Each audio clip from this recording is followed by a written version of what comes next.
Senior वजीर Saeed Ghani Sindh assembly के बाहर मीडिया से गुफ्तगू कर रहे हैं, दिखाते हैं आपको।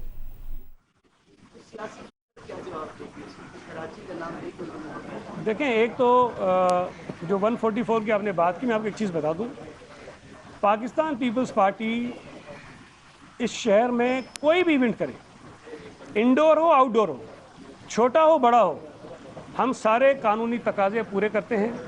हम बाकायदा इंतज़ामिया से परमिशंस लेते हैं। हम सिक्योरिटी के लिए जो पुलिस की जिम्मेदारी होती है उनको मुतला करते हैं।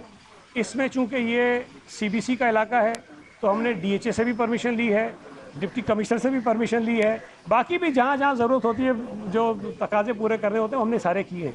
तो वो कानूनी चीज़ें हमने पूरी करनी है, लेकिन यकीनी तौर पर लोगों की बड़ी तादाद आएगी।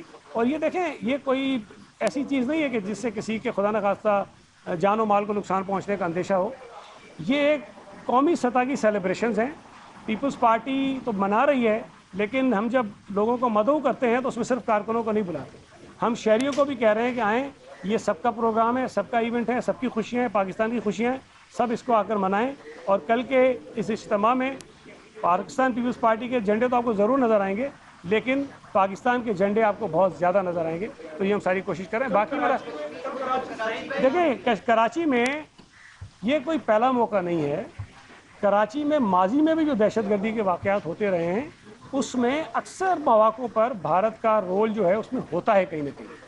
कराची में दहशतगर्दी फैलाने वाली तंजीमें किसी न किसी तरह से भारत से वो कनेक्टेड होती हैं और वहाँ से उनको पैसे भी मिलते हैं, ट्रेनिंग्स भी मिलती हैं, बाकी सारी चीज़ें मिलती हैं।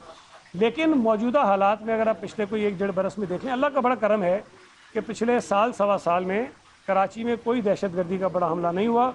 हमारी हुकूमत ने, पुलिस ने, इंटेलिजेंस एजेंसीज़ ने मिलकर बड़े बड़े जो यहाँ पर एक ग्रुप थे जो दहशतगर्दी करवा सकते थे, उनको ख़त्म किया है, उनके खिलाफ कार्रवाइयाँ की हैं। तो मुझे उम्मीद है अल्लाह ताला हमें इन साजिशों से आइंदा भी महफूज रखेगा।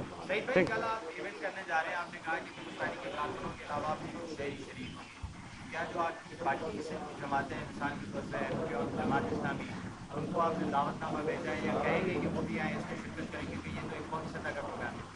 देखिए, हमने दावतनामा तो किसी को नहीं भेजा और इनफैक्ट हमने अपने अहदेदारों को भी दावतनामा नहीं भेजा, अपने वजीरों को भी दावतनामा नहीं भेजा।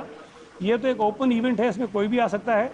लेकिन मुझे पता चला है कि बाकी जमातें भी शायद ये सेलिब्रेशन अपने अपने तौर पर जो भी उनका अंदाज़ हो उस तरह से वो कर रही है। सईद भाई, ये बताइएगा, कल बड़ा इवेंट हो रहा है, रूट मैप क्या होगा, थोड़ा सा हवाले से बता दें। लोग अपनी गाड़ियाँ कहाँ पार्क करेंगे? अक्सर ये रोड बंद हो जाता है, जी। कोई प्रोग्राम नहीं, देखें, थोड़ी बहुत तकलीफ तो शहरियों को यकीनन होगी, इसलिए कि बड़ी तादाद में लोग आएंगे। और CU पे ले जाने का मकसद भी ये था कि हम बजाय इसके कि शहर के बीच में करें और काफ़ी शहर डिस्टर्ब हो, हम इसको लेके गए एक तरफ जहाँ अगर लोगों को तकलीफ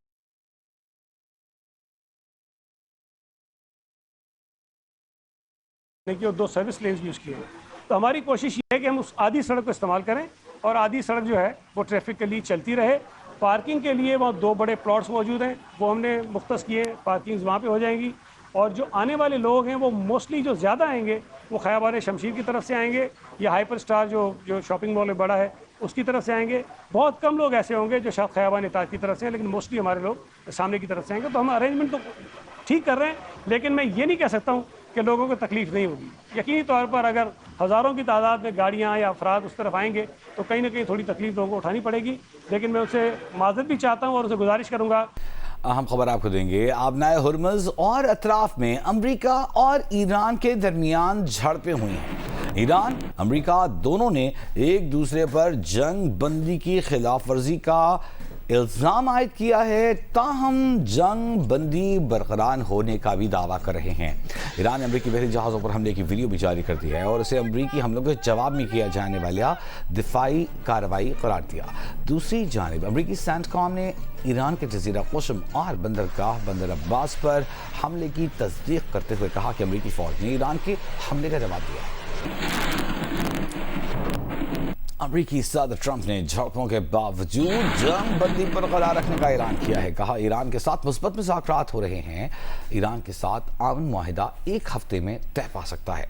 सदर ट्रंप का आबनाए हुर्मुज़ से 3 अमरीकी जंगी जहाज़ों के कामयाबी से गुजरने का भी दावा। कहा, ईरानी हमलों से जहाज़ों को कोई नुकसान नहीं पहुंचा, ताहम हमला करने वाली ईरानी कश्तियों को तबाह कर दिया गया। पाकिस्तानी क़यादत के कहने पर प्रोजेक्ट फ्रीडम रोका और पाकिस्तानी क़यादत की तारीफ भी की सदर ट्रंप ने। Is the ceasefire with Iran still on? Yeah, it is.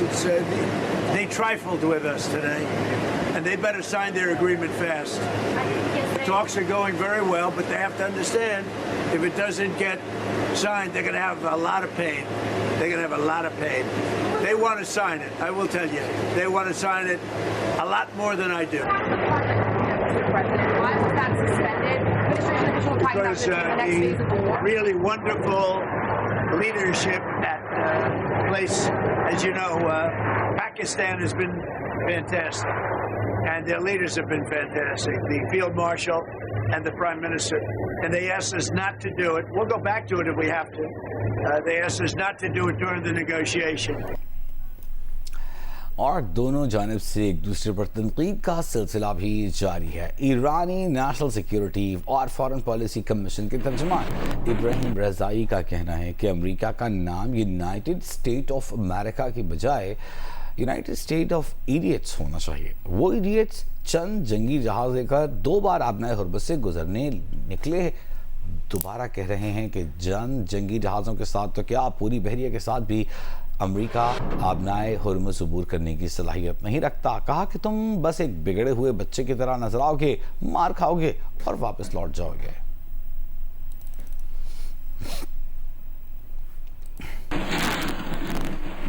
मशरिक़ वस्ता में जारी जंग तवानाई बहरान मुल्क में महंगाई का बायस बनता जा रहा है और हफ्तावार महंगाई में 8.79% का मज़ीद इजाफा हो गया है। इदारा शुमारियात के मुताबिक महंगाई की मजमूई सालाना शरह बढ़कर 15.16% पर पहुँच गई। क्या बताना है इदारा शुमारियात का, ज़रमीन ज़हरा से जानते हैं। ज़रमीन, देखें, वफाकी दारुशुमारियात ने महंगाई से मुतल्लिक हफ्तावार रिपोर्ट जारी कर दी है, जिसके मुताबिक मुल्क में हफ्तावार महंगाई में 0.79% का मजीद इजाफा हुआ है और महंगाई की मजमूई सालाना शरह बढ़कर 15.16% पर पहुंच गई है। एक हफ्ते में 22 अशिया ज़रिया की कीमतों में इजाफा हुआ है। हालिया हफ्ते 14 अशिया सस्ती हुई हैं और 15 की कीमतें मुस्तहकम रही हैं। एक हफ्ते में चिकन 12.82% महंगा हुआ है, डीजल 5.10 और पेट्रोल की कीमत में 1.66% का इजाफा हुआ है। आटा 3.42%, दही की कीमत में 1.63 इजाफा हुआ है। बहुत शुक्रिया आपका ज़रमीन ज़हरा। बताएं कि मुल्क के बेशतर इलाकों पे मौसम गर्म जबकि खुश्क है। जनूबी पंजाब, बालाई सिंध के इलाकों में शदीद गर्म है। शदीद गर्मी की वजह से बर्फ और ठंडे मशरूबात की मांग में इजाफा हो गया है, जिससे कारखानों के मालिकान ने बर्फ की कीमतें बढ़ा दी हैं। जबकि शदीद गर्मी के बायस कई शहरों में पेट की बीमारियों के केसेस में गैर मामूली इजाफा भी देखने में आया है। सिंध, बलोचिस्तान, पंजाब के साथ साथ खैबर पख्तूनख्वा के मुतादिद इलाकों में भी गर्मी में इजाफा होता जा रहा है। शदीद गर्मी के सबब शहरियों के रोजमर्रा मामूलात मुतासिर हो रहे हैं। बाजारों और गलियों में रश कम, जबकि ठंडे मशरूबात और पानी की मांग में नुमाया इजाफा देखा गया है। कई शहरों में गर्मी में आलूदा पानी और गैर मियारी खुराक के इस्तेमाल से मरीज मैदे के अमराज में मुब्तला हो रहे हैं और अस्पताल का रुख कर रहे हैं।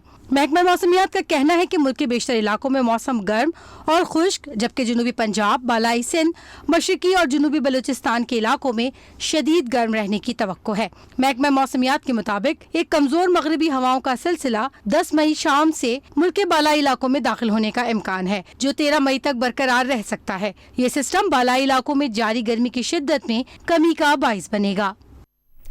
मुल्क भर की तरह पेशावर में भी वर्ल्ड थैलेसीमिया डे मनाया जा रहा है। फलाही इदारों की जानिब से आगाही वॉक का इनेकाद किया गया। तिबी माहिरीन ने पैगाम दिया कि शादी से कबल थैलेसीमिया टेस्ट लाजमी करना चाहिए। मज़ीद तफसीलात जानिए जियो न्यूज़ के नुमाइंदे मोहम्मद दानियाल से।